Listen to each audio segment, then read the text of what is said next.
Si Liza, yan yung asawa niya, si Kuya Joel. Hi, nice to meet you. Hello. Ay, taray. Pag gusto mo magpa-service nagsa-service ako.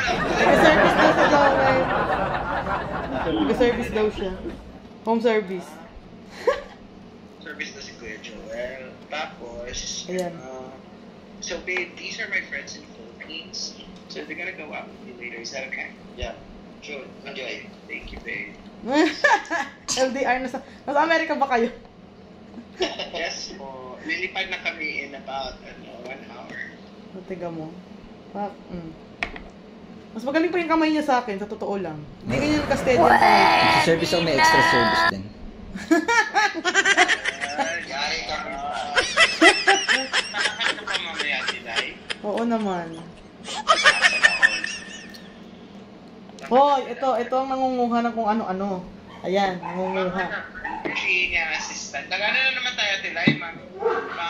Magpupulo na naman tayo ng LDR ko. Oo. Sabi ko, nilunay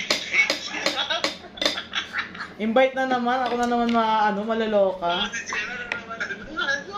Bunot na naman ako ni Rochelle. Kaloka naman to si Rochelle.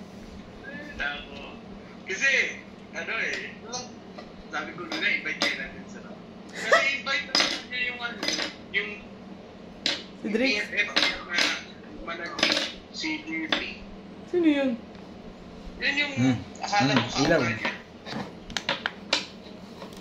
Yung bata, yung nandun sa cow. Okay na. Totoo. Ngayong service na tayo. Hindi na mag-i-stud. JP, nandun na naman?